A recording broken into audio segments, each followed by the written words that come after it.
dase fii au niveau de Thiéwo xale yi nag lu ñu wax dëgg la ñoom ñooy suñu tànk yi tey ñooy suñu tànk yi suba xam nga lu ñu nanguwul mooy ne lotissement bi nanguwuñ ko tey nanguwuñ ko suba te bëgguñu kenn lotissé suñu tool yi parce que moom la ñu yaakaar suñu xale yi ci la ñuy liggéey waaw yaakaaruñu dara suuf bi la ñu yaakaar kon bu ñu gisee ne xale yi ñu ngi jox pour dimbali ñu ci suuf si ñun ci loolu dañ ciy xeex jaral nañu nag suñu bakkan comme xale yi ni ñu ko waxee lu nekk jaral bu ko jaralee comme ni promoteur bi jaral na koo ñàkk bakkanam ñun nag jaral nañu ñàkk suñu bakkan ñun ñëpp waa Thiéwo ñu ngi jaajëfal suñu xale yi kon dañoo am contentement ci xale yi parce que xale yi depuis boobu ba léegi amuñu benn noppal ci seen yaram muy guddi di bëccëg surtout convocation yi ñoo ma gën a métti ci xale yi chaque heure convocation dugg fii te maire baa ngi fii tout près loolu mu ne moom yëgu ko moom yëg na ko moom ci la bokk parce que moom am na ci part de responsabilité comme ni ko ñeneen ñi waxee kon ñun tey jii yaakaaruñu ñu dara suñu tool gii la ñu yaakaar te nañu bàyyi suñu tool bi ñun jigéen yi dañuy jóg 5 heures du matin dem Guana ba di dem Kirène dem Ngolfadiouth te loolu amaluñu benn importance yow dangaa war a jóg 8 heures nga toppatoo sa kër dem liggéey tout près depuis boobu ba léegi xale yi ñu ngi bëgg tool bi ñu béy ko waaye tool bi bu leen jaralee jaral nañu ko. waa Sénégal ñu ngi leen di nuyu di leen ziar di leen jaajëfal bu baax a baax man la Mbaye Ciss président collectif Xun Pangu bi nekk fii ci Thiéwo nekk ci commune Notto Diobass département Thiès tey li tax ñu daje fii mooy ñun dañoo am lu ñu metti boo xamante ne depuis 2018 la benn délibération boo xamante ne monsieur le maire Alioune Sarr moo ko def ak conseil bi Notto Diobass waaye biñ koy def boobu population bi yëgu ko te population bi biñ ko yëgee en 2021 topp nañ ci wasoon pour gis papier yi nga xamante ne moom lañ délibéré mais ba 2000 jusqu'à fin 2024 ñun mënuñu am papier yi te promoteur bi mu ñëwee fii en 2021 moom daf ñu xamal ne moom dañ ko jox fii benn délibération boo xamante ne 96 hectares la bu mu war a liggéey ci turam léegi ñu nit ñu ne ko balaa nga fee liggéey foo ko nga génneel ñu papier yi wane ne fii dañ la fi affecté ay terre fii nii 96 hectares loolu nag ñu nekk ci xëccoo ba dem nañ ci Descos ndax xeex jot na ci am yàlla def waa Descos aussi nañu il faut ngeen dem rencontrer maire bi ak sous-préfet pour que loolu ñoom ñoo ko mun leeral loolu nag ñu topp procédure yooyu ba fii ñu toll nii ñu gis ne changement amu ci te promoteur yi ba tey moo ngi continuer di ñu bëgg a jaay doole loolu nag président de la république ñu koy xamal injustice bi nga xamante ne ñun ñoo ngi koy dund fii te président de la république muy Bassirou Diomaye Faye loolu la doon bañ dengeleer ba tax mu déplacé wu ñëw foofu soutenir leen fa ñu nit ñu ngi koy xaar fii nii ci loolu muy moom muy premier ministre bi nga xamante ne mooy Ousmane Sonko nga xam ne tey moo woote jubal jubanti te tey suñu suuf si bëgg nañ ko jubal jubanti parce que li suñu maire nekkee ak promoteur bi du dëgg du yoon nga fekk ay baykat nga bëgg leen toroxal ci seen suuf loolu lañ ne du jàll lépp nag lu mu leen jaral nañu ko waaw parce que ñoom bu leen jaralee seen bakkan rek na leen wóor na ñun teg nañ suñu ruu ñu bakkan waaw délibération bi dañu ko nëbb depuis 2021 ñoo ngi ciy topp bi ñu yegee ne waa ji dafa war a ñëw liggéey si fii nii ñu topp ci ba sonn ba ni mu fiwitee ñoom ci seen biir ñuy soog a xam ne délibération am na waaye délibération bi li ci gën a xoromu mooy biñ koy def dëkk bi kenn fekkeewu ko te en plus suñu chef de village aussi taxaw na ne musul yëg musul fekkee musul signé kon lépp lu ñu def loo xam ne moom fekkeewu ko rek dara du ci dëkk ñu ngi ñuy woo nag ci ay négociation pour que ñu toog waxtaan mais ñun négocié wuñu comme ñoom ci yoon la ñuy woo ñu ne ñu fekk si leen rek ci yoon loolu nag yàlla def ñu gisee suñu benn avocat boo xamante maître Moussa Sarr la ñu waxtaan ak moom it pare na tamit pour jël dossier bi pour que ñu taxaw jaakaarloo ak ñoom bu weesoo loolu fii aussi ci suuf si fii nii ñun ñoo ngi fii jege tali bi nga xam ne tali bi mooy axe bi jógee Thiès dem Sindia dem Mbour fii la ñuy taxaw baare ko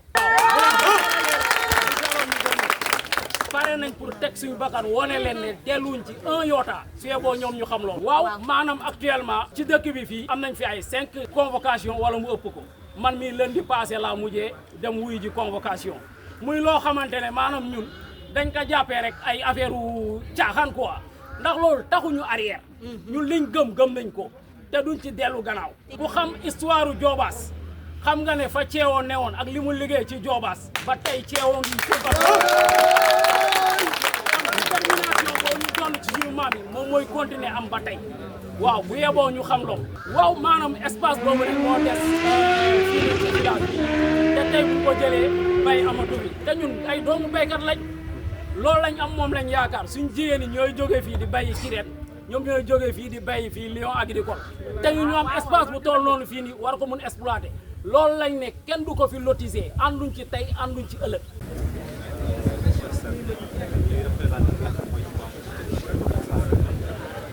gannaaw bi ñu la nuyoo ba pare sant si moom subhanahu wa taala imaamu dëkk bi moo ñu yebal fii ñu ñëw teewal ko ci li nga xamante ni mooy daje bi nga xamante ni mooy dëkkam mu nekk daje bi nga xamante ni bu ko amal it dina trop wante bu sañoon moom moo fi taxaw mu ngi wone cofeelam ci ñi nga xamante ni moo fi teew ak cofeel bi nga xamante ni moom la waa dëkkam yi wala bi nga xamante ni ñoom ñoo koy dund ci li nga xamante ne ni mooy wàllu suuf si ñuy xeex bu sañoon dina tegu ci fa nga xamante ne fa la war a teew ñu ngi nuyu chef de village waaye itam di nuyu ndaw ñi nga xamante ne ñoom ñoo nekk ko li nga xamante moom mooy soxla bi di ko dox ak notable yi nga xam ñooy notable dëkk bi nee na fa nga xamante ne fa la ñu nekkoon ba tey ci soxla sii foofu la ñu toll ba tey mosuñu nangu te duñu mos a nangu mukk keneen jóge fee di leen newal doole ci seen suuf bu ñu leen defee loolu ñu ngi xamal président ne loolu ñoom dañ leen ëpp doole te buñ leen ëppee doole fii ëllëg ca kanamu yàlla duñ leen ëpp doole. Je m'appelle Babacar Ciss, habitant du village de Thiéwo, commune de Notto Diobass. Nous sommes ici présents pour lancer une alerte au président de la République du Sénégal, mais aussi prendre en témoin l'opinion nationale et internationale sur un problème foncier qui nous oppose, nous habitants du village de Thiéwo, contre le promoteur Mamadou Diouf alias Baye Mbaye, qui veut exécuter un projet de lotissement dans notre village. Ce qui s'est passé, c'est qu'en 2018, le maire de la commune de Notto Diobass, Moussa Alioune Sarr, a pris une décision controversée de délibérer une superficie de 96 hectares dans notre village sans pour autant que la population soit au courant. Et pire encore, ils nous ont caché la délibération. Jusqu'en 2024, il a fallu qu'on les contourne pour avoir une copie de cette délibération. Sur ce, nous avons pris la décision de rencontrer toutes les autorités locales pour leur dire que nous sommes contre de ce projet de lotissement. Au début, ces autorités nous avaient demandé d'aller porter plainte contre le promoteur Mamadou Diouf Baye Mbaye, vu que c'est lui seul qu'on voyait sur le terrain et il ne nous présentait pas de papier qui devait nous permettre de lui laisser faire son travail. Et en retour, ce sont ces mêmes autorités aujourd'hui qui nous appellent à la table de négociation sous prétexte que le promoteur a déjà investi son argent, ce que nous jugeons trop enfantin. Et nous avons refusé catégoriquement. Mais aujourd'hui, on a constaté que ce refus nous a coûté des convocations à n'en plus finir à la DSCOS et à la gendarmerie. Peut-être pour essayer de nous intimider, mais qu'ils sachent que l'intimidation ne passera pas. Parce qu'ici, à Thiéwo, la population, déterminée qu'elle est, elle est prête à aller en croisade contre cette injustice qui n'a que trop duré. Ici à Thiéwo, ce que nous voulons, c'est clair. Nous ne voulons pas de ce lotissement. Nous voulons cultiver nos terres. C'est pourquoi nous lançons un appel au président de la République du Sénégal, M. Bassirou Diomaye Diakhar Faye, pour lui dire que, Monsieur le Président, ici à Thiéwo, nos terres qui sont essentielles à nos souverainetés alimentaires sont aujourd'hui menacées par un projet de lotissement qui ne correspond ni à nos besoins, ni à notre vision sur l'avenir de notre pays. Monsieur le Président, nous savons tous qu'il ne peut pas y avoir de développement sans pour autant respecter les terres ancestrales. Monsieur le Président, ce que nous voulons cultiver nos terres, mais nous ne voulons pas voir nos terres bétonnées. Ici à Thiéwo, on a refusé, on a dit non à ce projet de lotissement. Non, non et non.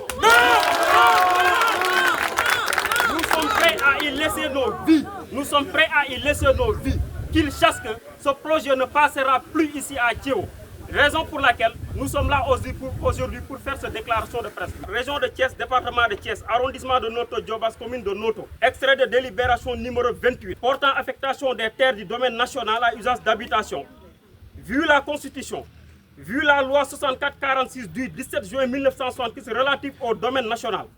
vu la loi 7202 du 1er février 1972 relative à l'organisation de l'administration territoriale et locale modifiée, vu la loi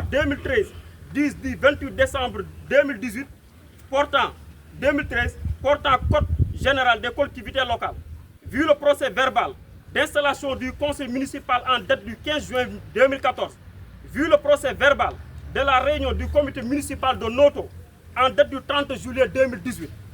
la commission entendue et en son exposé, et après en avoir délibéré, décide, article 0, les terres du domaine national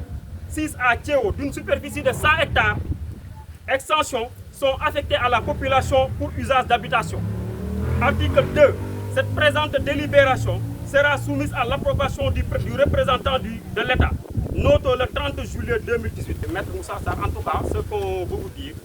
est qu'on est prêt à aller en justice. Parce que ce fort futur ne passera pas. Ce fort futur ne passera pas. Et comme je viens de le dire, nous sommes prêts à aller en croisade contre cette injustice. Oui, elles ont tendance à nous dissuader parce que parfois on a constaté qu'ils essaient de nous intimider par des convocations à n'en plus finir, à la DSCOS et à la gendarmerie. Mais qu'ils sachent, nous ne reculerons jamais face à leur carnage foncier, ça ne passera pas.